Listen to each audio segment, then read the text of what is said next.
Look at all these early people. Not early. Well, we got 4 minutes.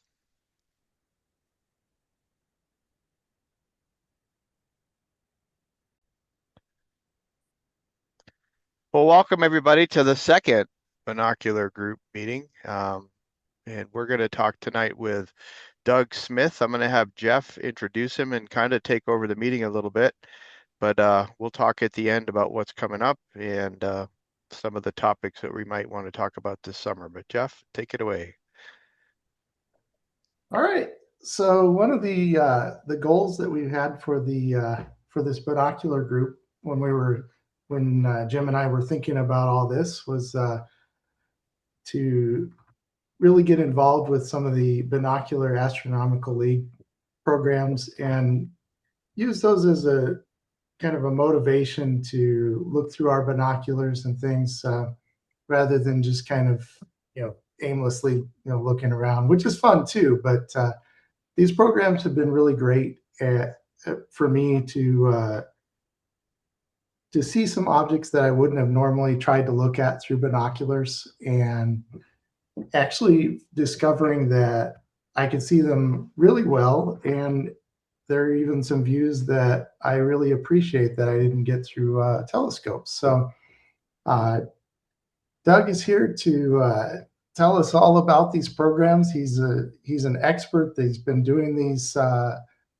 programs for decades. And when I searched his awards on the or certifications on the site, I mean it's extensive. So Doug is an expert, and we're really fortunate to have him. So take it away, Doug. Okay. I'm going to make a comment here. I'm fighting a cold, and my voice has been hoarse and raspy all day. And I'm probably going to have to suck on cough drops and drink fluids while I'm doing this. So please bear with me. Okay. Can I share screen? I think I have to give you permission, so hold on a second here.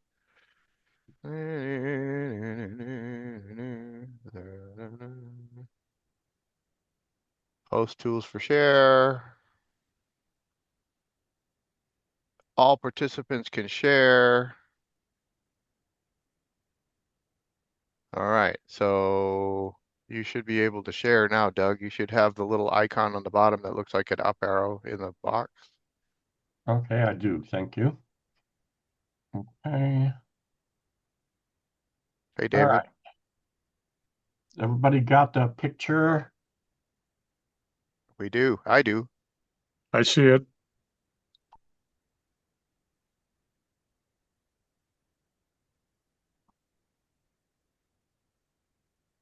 Okay. Okay. So I'm going to run through all of the different Astronomical League observing programs that are available for binoculars. And there are a number of them. And the list may get longer as more people go through the observing programs. The program coordinators will add binocular as an option to some of these programs over time. So this list will probably get longer. Some basic things. All right, so currently in the Astronomical League, there's over 120 different observing programs. There are a number of them that are specifically set up for binoculars. Plus, there are a number of programs that have binocular options. So we're going to go through those. Basically, the way these programs work, they all work kind of the same way. You're given a list of objects that you're supposed to observe. Usually there's 50 objects or more in the list. There is no time limit. You can take as long as you want. Logging is required. There are specific requirements for what needs to be included in your log entries. Most of them don't require sketching, but some of them do. There is a program coordinator for each observing program. That's the person who you will submit your logs and stuff to when you're done. And that's the person that will send you your award. Usually when you complete a program, you get a certificate and a nice pretty pin.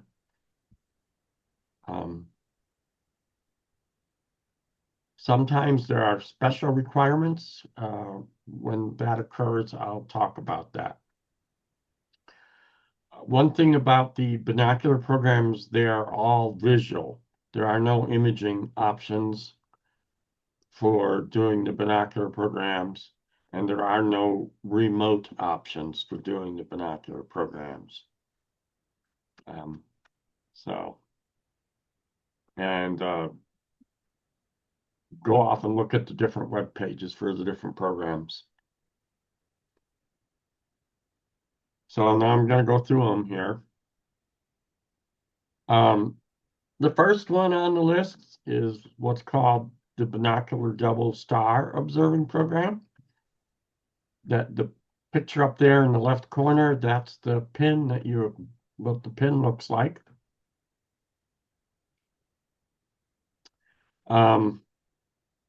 There are 50, you have to observe 50 different double stars. You have to do your log entries. You don't have to do sketches for this one.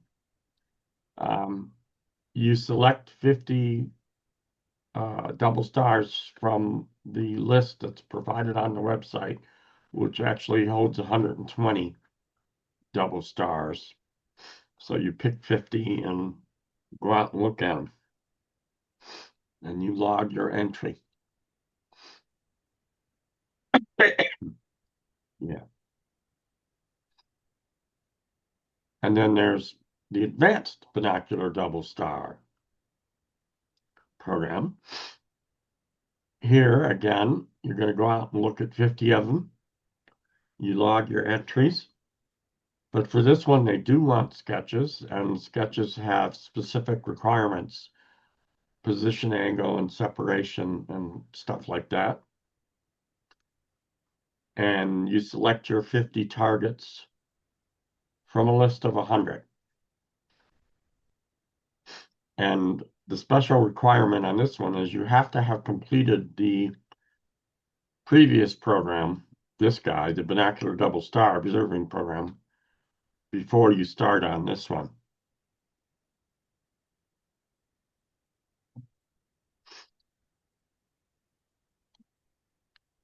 Then there's the Binocular Messier Observing Program. Again, the list is 50. You have to do 50 of the Messier objects. And again, you do the log entries, but no sketches. And you can select any of the Messier objects from the Messier list of 110. And last time I checked, I think about 70 of the Messier objects are actually visible in 7x50 binoculars. So no trouble finding 50 that works.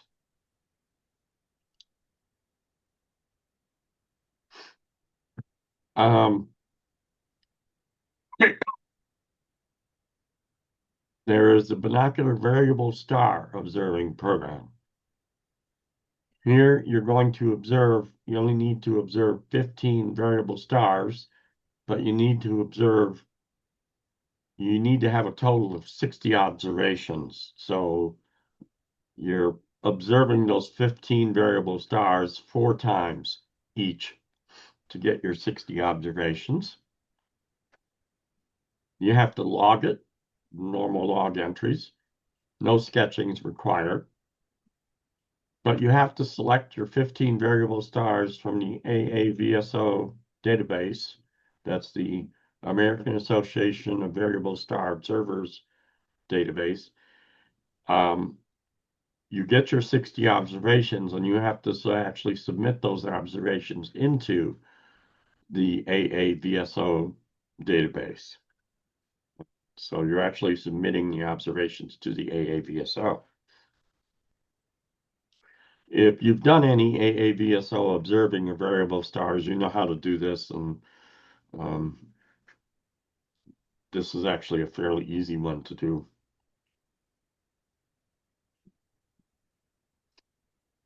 And then you have the Deep Sky Binocular Observing Program. Here you go out and you're looking at 60 objects instead of 50. And again, log entries required, but sketches are not. And the list is 60 objects, so you observe every object on the provided list.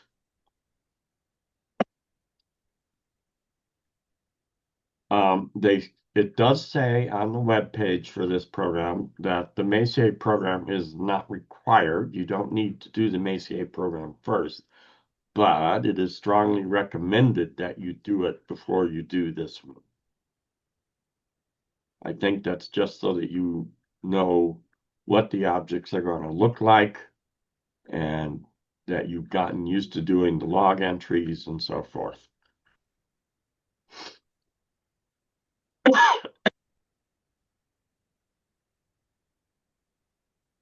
And we don't want to cheat our fellow amateurs down in the Southern Hemisphere, so they have their own equivalent deep sky program, if you like.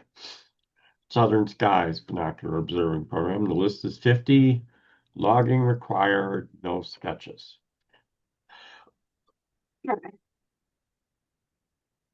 Damn it. Please excuse me.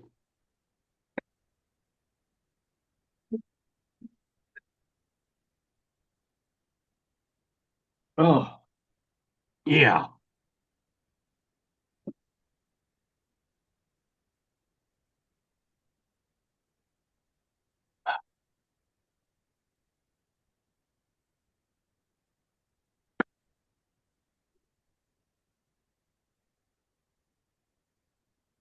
Oh, I'm sorry about that.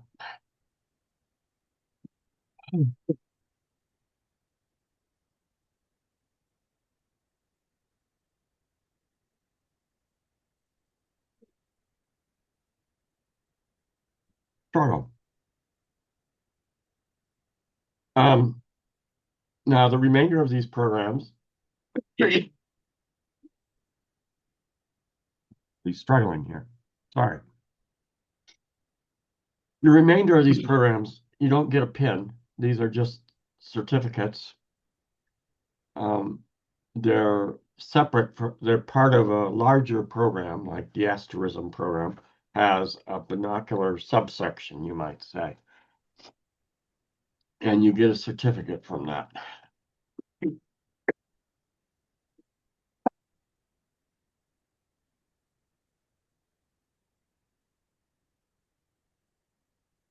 Again, it's a small list. It's only 15 objects for this one. And they do require sketches.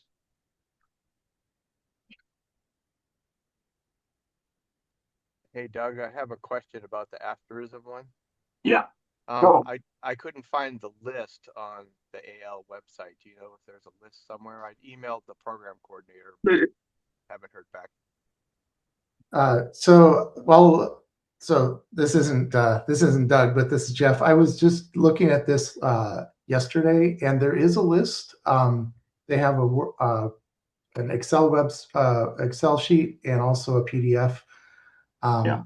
And the binocular section is 15 objects. So basically, I think unless you go to the other, to the telescope or the naked eye portions, you would basically have to do all 15 to complete this. So You gonna make it, Doug? Yeah, Doug, we really appreciate you being here. Yeah. This is you're going way above and beyond. This is So, when I get a cold, I go through sinuses and then throat. And the last phase of my code, when I'm feeling better, is Yeah. what I'm going through now, the bouts of coughing. So I did also have a question, if I may, Go. on the Southern Skies observing program. I haven't looked at the list yet. I know that we're in the northern hemisphere, but we do reach down pretty decently. Is it actually possible to complete this without traveling, or is it structured such Oh, that you no. really have to go down there? There are objects on that list that are way down at -70 and -75 degrees. Okay. You would definitely have to go to a southern hemisphere location to see them, Okay. Yeah. I mean, for those or particular ones, at but it, least to the equator. I mean, you would have to get pretty far down. okay. So you might be able to get a few, but not 50. Got it. That's right. Thanks. Okay.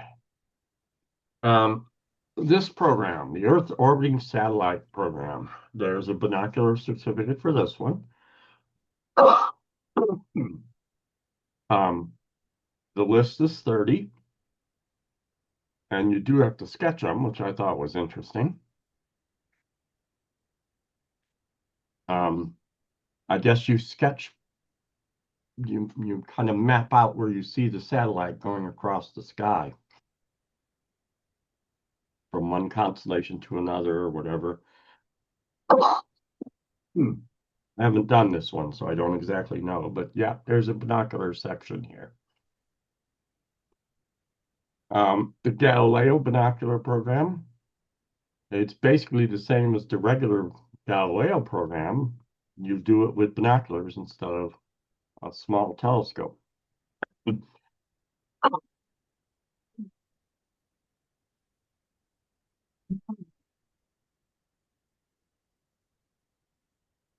And the Astronomical League actually has very specific definition of what is binoculars.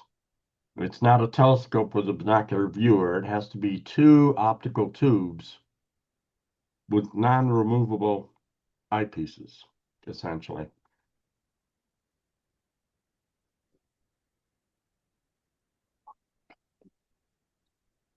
The lunar program, this is a funny one, um, but at least they started to break it up into the various things now. When I did the lunar program, you couldn't really break it up into binocular and telescope and visual and so forth, but now they're starting to break it down that way. Um, there's actually 100 different observations you make for this program. You can do the entire program, or you can do just the binocular part, or you can do just the binocular and the naked eye part, and you can go through and do all these different pieces. Um, if you just do the binocular part, if you want to get just the binocular certificate, you do the binocular objects and the naked eye objects. I don't know why they make you do the naked eye objects, but that's what you have to do to get the binocular certificate, which is a little bit weird. But you can also do all the binocular objects, the naked eye objects, and then do the telescope objects, and then you get the certificate and the pin, and that still qualifies as a binocular.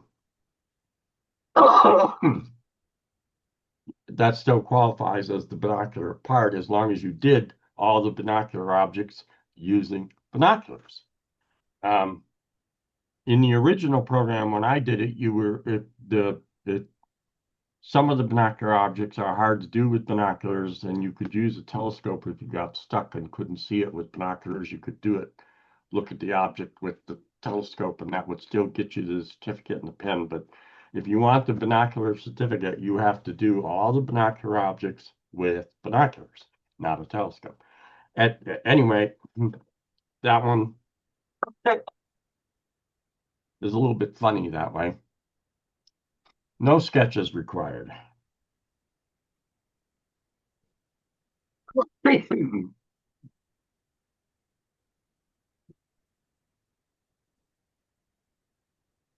um, Solar Neighborhood Observing Program. You pick out 30 targets from a list that's got more than 200 in it. This one, it's basically the 200 closest stars, and you're picking out 30, and you use binoculars. And I don't know why, but they want sketches for this. It's kind of funny.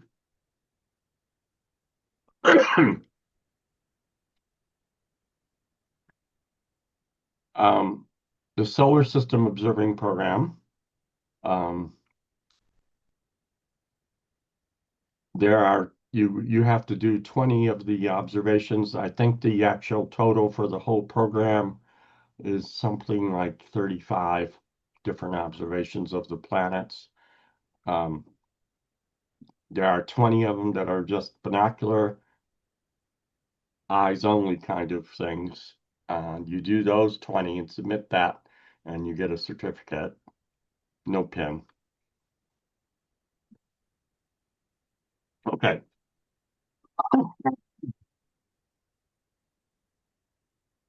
And they have now what's called the Master Binocular Observer Award, which is basically the same as the Master Observer Award that you get if you use a telescope.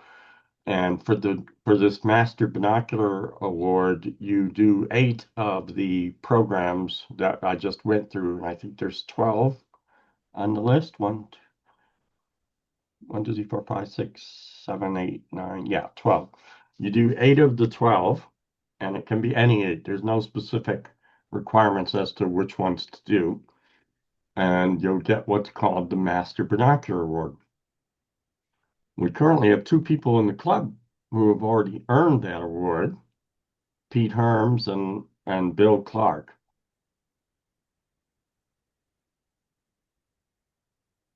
And if you're really ambitious, there's 3 different Master Awards available. There's the Binocular Master Observing Award, there's the Master Observer Award, and there's a Master Image Award. And if you get all 3 of those, there's actually another award called Triple Crown.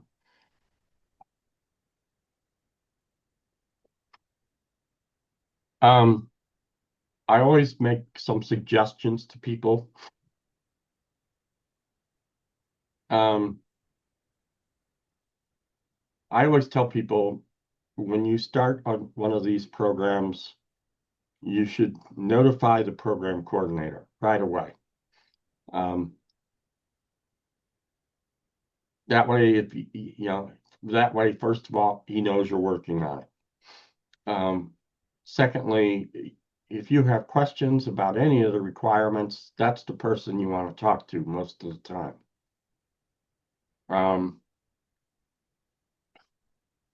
I don't mind being told that you're working on a program either, because I keep a history of who's working on what programs for TAAA.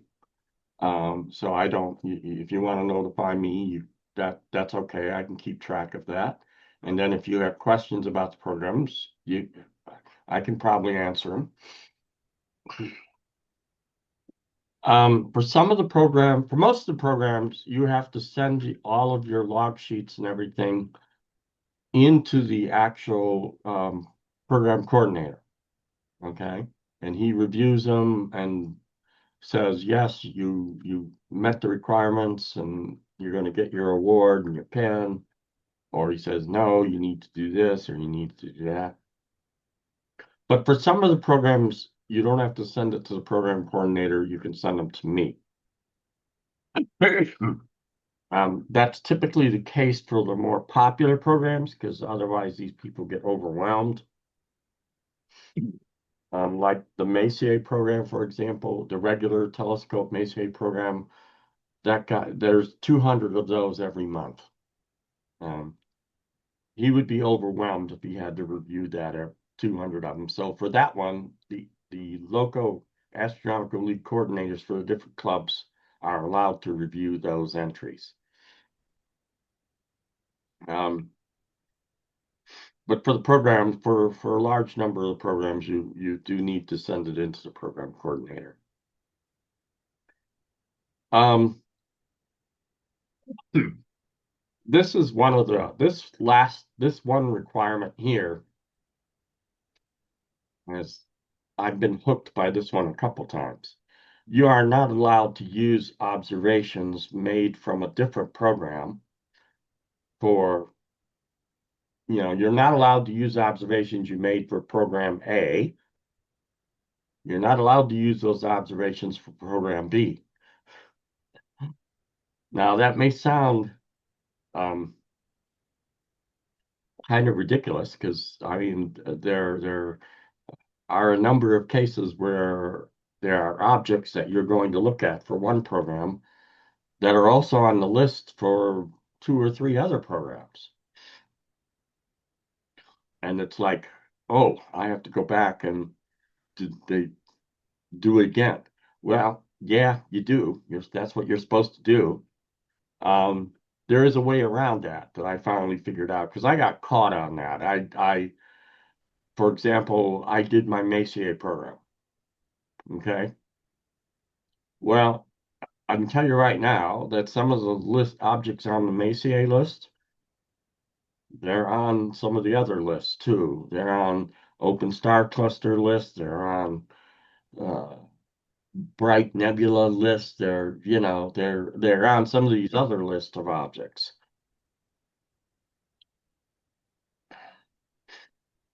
But I didn't know it at the time, so it's like, oh, I can't use that old observation from the Messier list that I did when I was working on my Messier program. I can't use that observation for this program.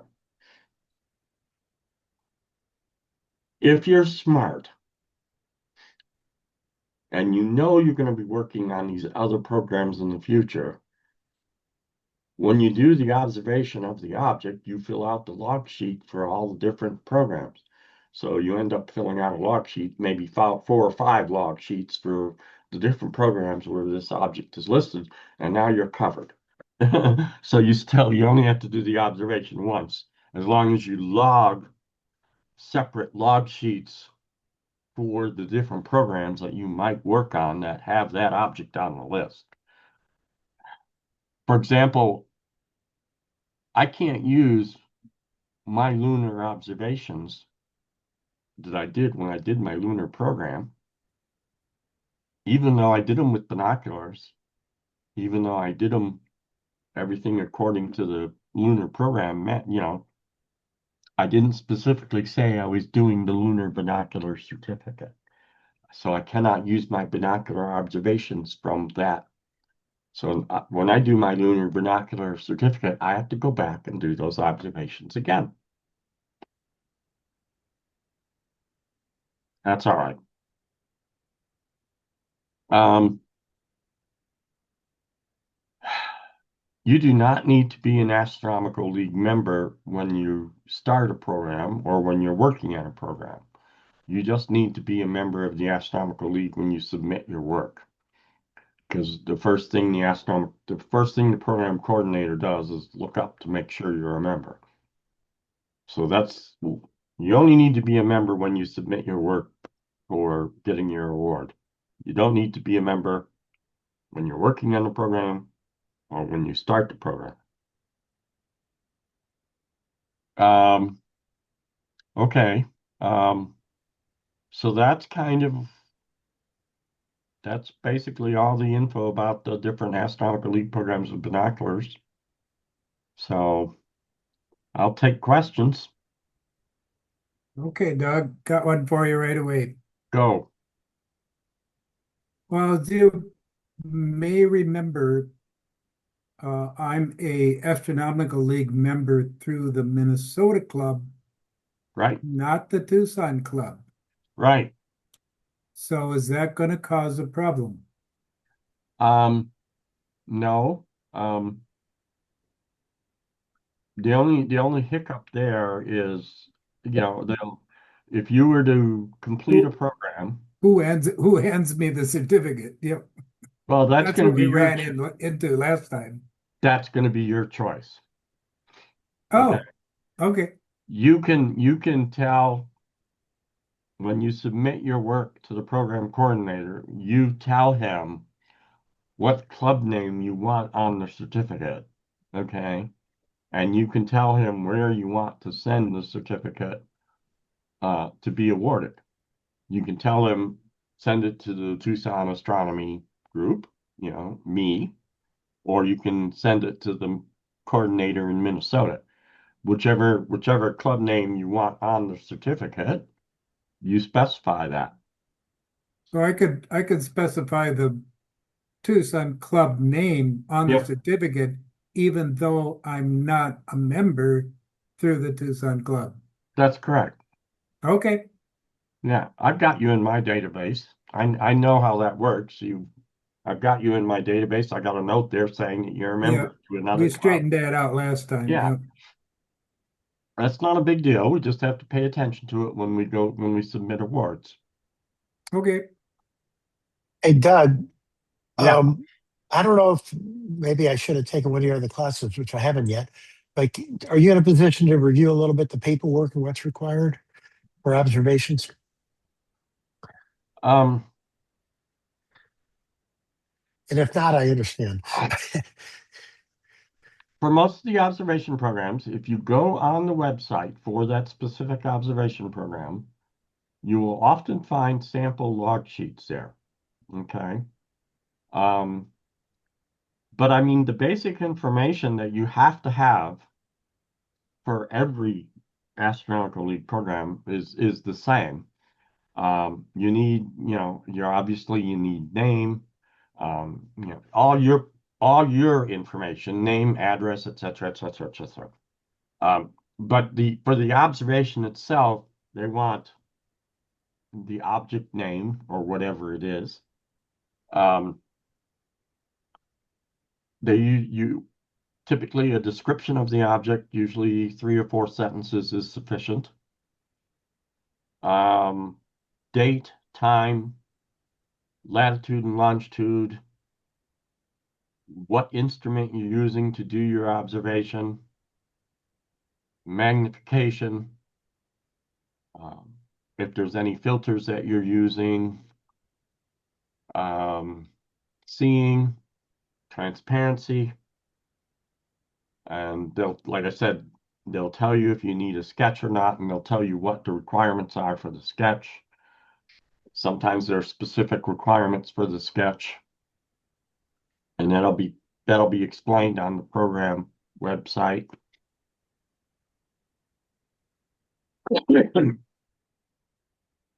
A lot of times, what a lot of people do, I do this a lot, is before I send in my log sheets, I'll have a separate page that I'll have all the kind of information that's very repetitive. Like if I'm going to do all my observations from my backyard, I will, on this one sheet of paper where I have all my information, I'll specify the latitude and longitude of my backyard on this one sheet. But then on the log sheets, on the individual log sheets, instead of writing the latitude and longitude over and over and over again 50 times, I'll just say backyard, backyard, backyard, backyard. Oh, okay.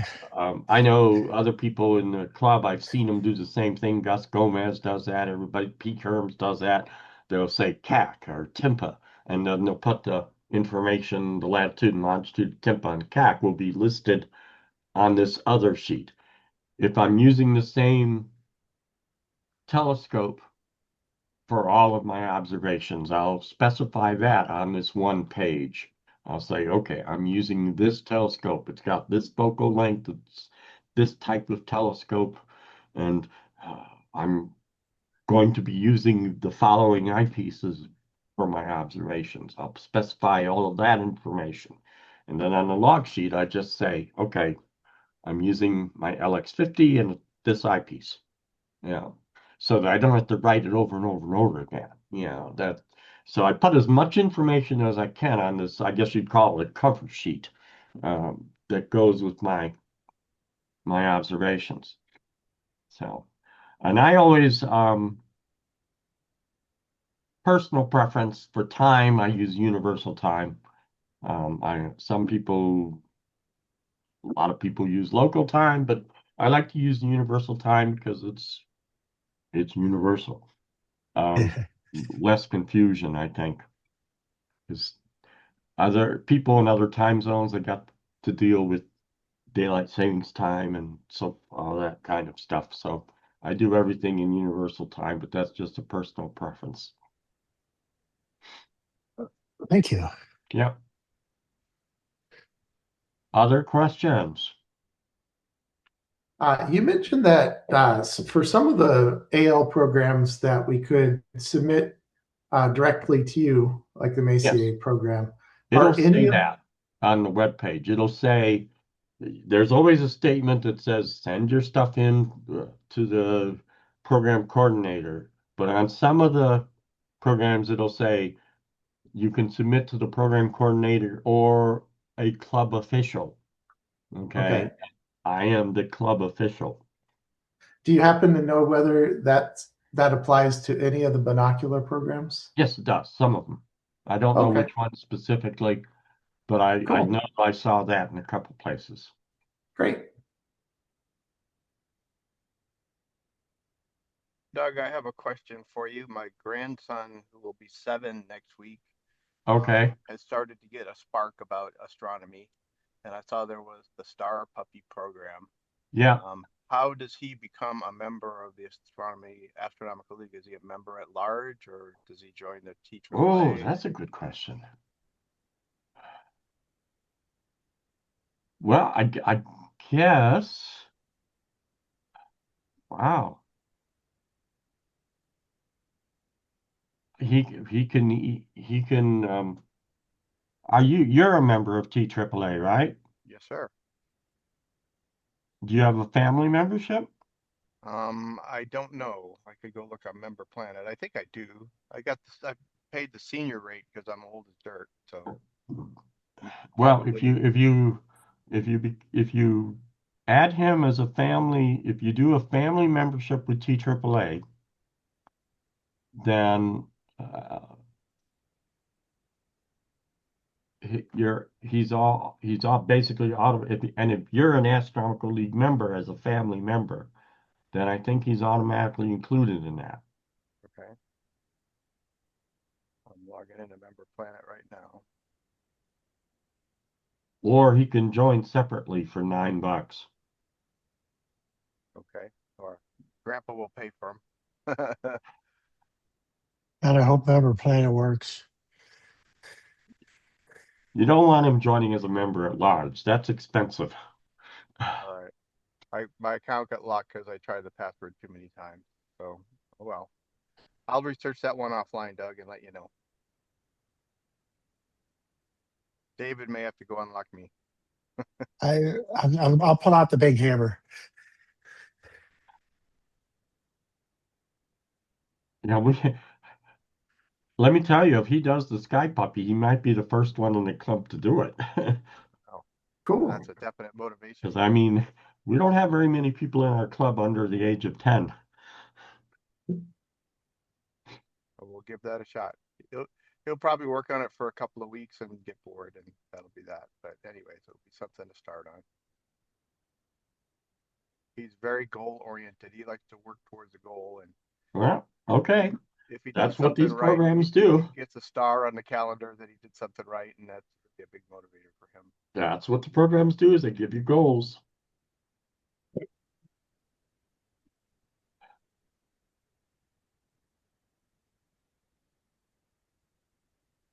Other questions? My voice is better right now. Yeah, Doug, a quick question for you. It might be kind of self-explanatory. On one of them, you mentioned that you couldn't do any remote observing with Yeah, binoculars. yeah, Like, is that somewhat a remote telescope? yeah. They have a number of the programs now allow remote observations, and they have a definition on the Astronomical League's website. They have a definition of what they consider a remote telescope. Hmm. And yeah, so a number of the Astronomical League programs do allow remote observations, um, but none of the binocular programs. I mean, I don't even know what a remote binocular I don't think there is such a thing. Okay, yeah, Um, that's what I was kind of wondering. I hadn't heard of that. but it's just, okay. Because if you look on the web pages for the different programs, they have these boxes that summarize the different requirements for the program. Like I was trying to do, except they're more extensive. It'll say sketching, yes, no, logging, yes, no, date, yes, no. It'll have that, and remote program is listed there. And for all the binocular programs, it's like no, okay. And for imaging, they're all no, visual only, kind of thing. So yeah, no remote. I wouldn't even know what that would be, but I guess it's possible that someone might have a remote setup with binoculars. Yeah. Okay, thanks for confirming. Yeah,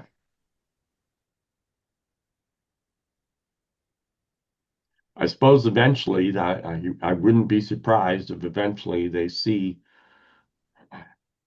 imaging done through binoculars, and so someone might start asking for imaging options for the binocular programs, and someone might put together a remote binocular thing and want to be get credit for it. But Yeah, that right could be now, no. interesting for like the southern observing one. Yeah, yeah. Otherwise, you got to take a trip to Australia or South Africa. And that's exhausting. I've been to Australia, but I wasn't properly prepared to do any southern observing. And I that was brought my my fault. binos, but we were just around Sydney the whole time, and it was cloudy pretty much the whole week this time of Mhm. year. So didn't get to use them. But your binoculars will fit in the in your carry-on bag. I I took my binoculars with me. I even went so Yep. far. We spent a week in Melbourne, and I even went so far as to contact the local astronomy club in Melbourne to tell them I was coming. And they took me out to their observatory. But I picked the wrong time of the year. The Magellan clouds and everything were below the horizon. And it's like, Uh, ah, I didn't do my research. Oh man. There's a total eclipse in 2028 in Sydney. Yeah. We Oh, there you we all go. got to should go. all load up our binoculars and head down there.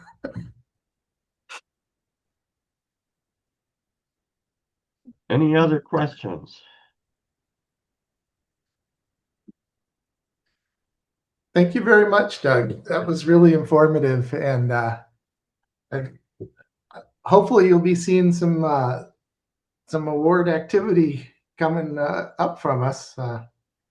Actually, that segues to something that Jim has worked on. He put together a spreadsheet of uh, of all of our binocular members and I saw it. how many of them that we've completed. Jim, did you want to No, go for it, Jeff. You've been at it present for that? I don't actually have it up, but I what? updated it with my information.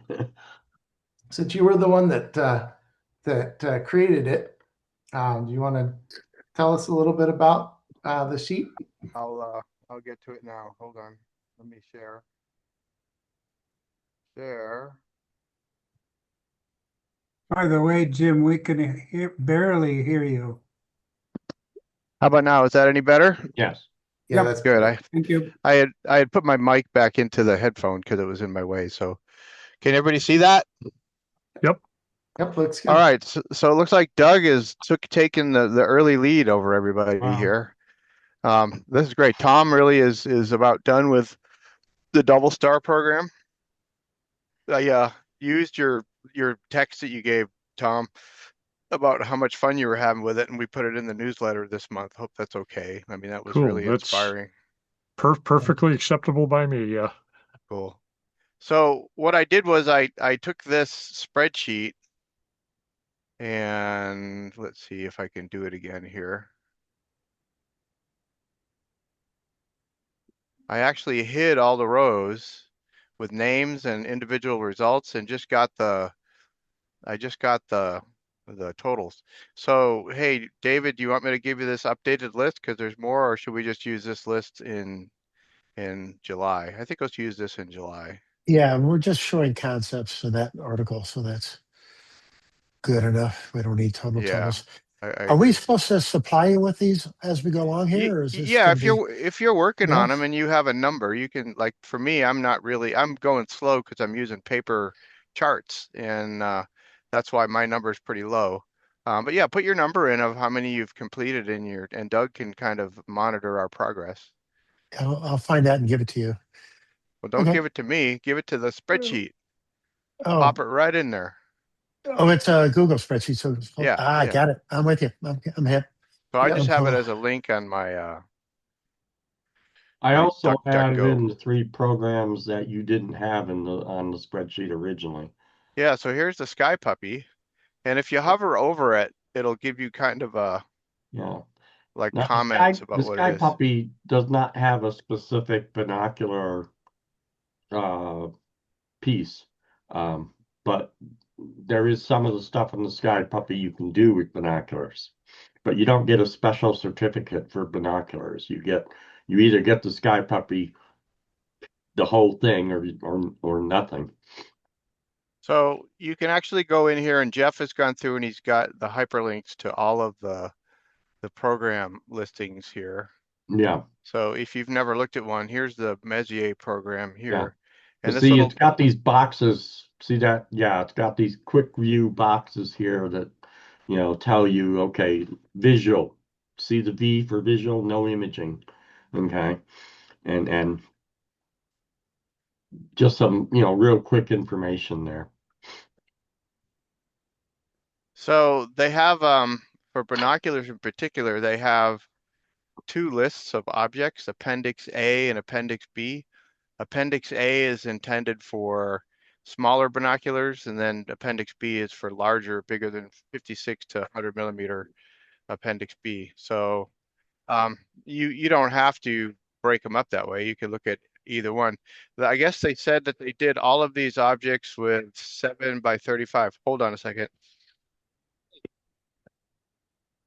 Sorry. 7 by 35 Tasco binoculars that you got at Walmart for $19. So Yeah. if someone says too expensive, just point them to that and say it's not really too expensive to do Yeah. this.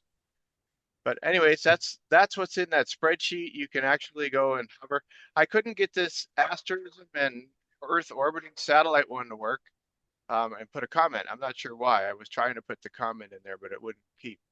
Hmm. But so over here in this tab, utilities, there's some utilities that you can use to like look at your field of view converter and you Can put you in go your back? Can you go back to that binocular Messier yeah, um, sheet? this one. Yeah. Scroll down or scroll up a little bit where it says submitting. Scroll up. So like stop right there. So there's the program coordinator information there. Um, okay, but we see where this paragraph here where it says submit for certification. Okay, here's all the stuff that has to be there. But notice here it says specifically you have to submit to the observing program coordinator.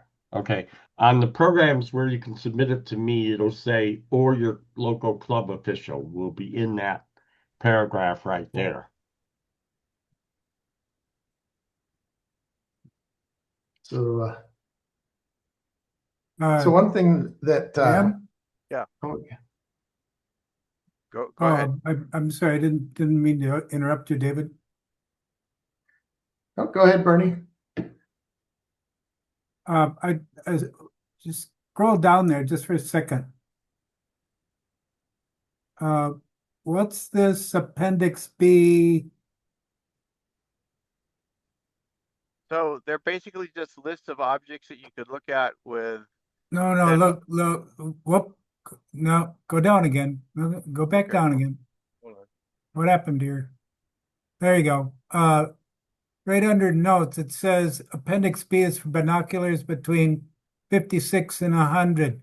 I have Oh, 125. Does that mean that I you're don't out. qualify? Yeah, you're out. No, they said that's the minimum you should probably try these for is the only requirement is you can't change your eyepieces.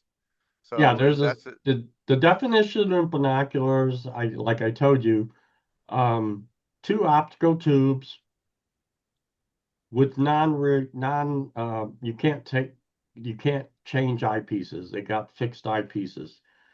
And it can't be a binocular viewer with a single telescope because that's not two optical tubes. So they have a specific definition of binoculars, but there is no maximum size. Okay. If you've got big ones, that's great. That makes everything easier for you. Yes and no. One odd thing about the requirements is that if you go with the smaller binoculars, you have to choose some of the tough or challenge objects from the list. But if you have the larger binoculars, you can go with all of them easy, and that list includes all of the ones that the smaller binoculars have. So it doesn't make 100% sense to me, but it is what it is, I guess. But I've been trying to do some of the tough and challenge ones anyway, though, because those are perfect for the large binoculars. So it's basically a list of all the Messier numbers that fall in each category. yeah. It doesn't really have information on where they are or what they are, or any of But that stuff. you don't have to follow that list. You can take any 50 from the Messier list. Oh, that's good to know. So we could actually, so some of them that aren't listed, like I found, I can't remember the number now, 21, I think it was. I observed that, but it wasn't on the list, so I assumed that I couldn't submit that. I can submit it. Okay, cool. If you read the actual requirements, it says you can take any 50 objects off of the Messier list. Okay, very good.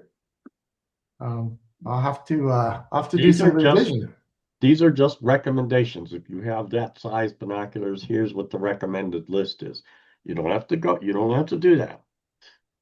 Great. Why on earth would they leave 21 off? It looks like every other number is there. Well, and Yeah, look, 57 is not on here either. yeah, the Ring Nebula is missing. We all observed it that one night, though, Yeah, we just did. barely, but we observed it. And so I'd put together. Certainly benefit to be on the easy list, that's for sure. I mean, I saw the Ring Nebula with my binoculars, and it was, you know. Yeah. So if I could share real quick, I do have. So how do I do that? Just click on the bottom on the box on the share, Oh, the one that's share. got the arrow up, pointing up. Okay. And then you pick the screen that you want. You pick the entire screen, and then you can switch to whatever document you want to show. I'll just do entire screen, I guess. Let's see. So I sent out an email with this, and I guess I need to revise it now because it doesn't have 21 on there. But I'd put together these log sheets just for my own convenience. I wanted to be able to circle things or check off boxes instead of writing a lot. Yeah. These are not necessary to be like, these are not required to be used for the binocular programs. Obviously, you can use whatever log sheet you want. But that's a typical log sheet layout. And so, but they have Reddington, Timpa, CAC, and you can see at the bottom it has the coordinates and everything. So you should be ready to go with a lot of it if you use these. But yeah, I like what you did with the seeing and transparency too. Thank you. And for the binoculars, I went through the spreadsheet and tried to pick out, the ones that seemed like the most common or the larger options that we had. So hopefully everyone is covered with something like that. But if not, you can just fill it in. Same with the location. And this custom one, going back to Doug's cover sheet, you can use that if you want to. If there's another location, like maybe it's not at home. But maybe there's another place you go to observe, you can check that off. So, and then this mentions the appendix information, which I thought was important, but apparently it's not. So that's good. That's good to know. So anyways, there's also one of these for the dark sky that I've completed. I've been working on the asterism one, and I'm going to work on the double star one pretty those soon. are great, Jeff. Those are good sheets. Thank you. And feel free if you find any problems or suggestions or whatever, let me know so I can continue to improve those. Can you create those as Google Docs and make a link to them in the Oh binocular yeah, group let me. spreadsheet? Yeah, I can put them like on Google Drive or something, and then I can link them in. Sure, Yeah, that's a good put them idea. under maybe under utilities or under the AL program, whichever makes sense. Sounds good. Okay. Well, the next get together at the Middle Tanker Verde Recreation Area is currently on the calendar for June the 4th. I may or may not make it because I'm leaving early in the morning on the 5th for the Grand Canyon Star Party, but I really want to, so I may or may not be there. But I know Jeff will represent for sure. He does a great job of running those Star Party things. Can you hear Yeah, me, Bernie? thanks. Can you hear me, Bernie? Sorry. Oh, yeah. Oh, there you are. There I am. Sorry. So yeah, Jeff will be running the Star Party June the 5th. I June the 4th. also Yeah. June the 4th. I'm sorry, June the 5th. I'm leaving. I also today before we had this meeting, I was on the John Reed astronomy meeting. The guy from Nova Scotia that has a YouTube channel that wrote that 50 things to see with binoculars in space. And I asked him if he would come and present at one of our meetings about how he creates his books and how he gathers his information and picks his targets and stuff. So tentatively, I've thrown him on the calendar for the last Thursday in September before the full moon, which I think is the 24th of September. That's not a for sure date yet. I'm going to try to get the guy from Oberwork to come in and talk to us, Kevin. I can't forget his last name, Kevin something something. Anyways, I'm going to be talking to him tomorrow about my binoculars. So I'm going to ask him if he'll come in and he'll talk to us because he has an excellent YouTube video that's more generic. It's not really pushing his product, but it's generic about binocular terms and objectives and fields of view and that kind of stuff. He has a good talk. So I'm not sure what month we'll be able to do that, but the next meeting is in June.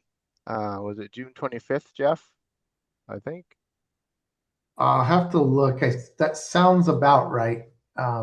Something Well, like I've kind of just been picking the last Thursday before the full moon.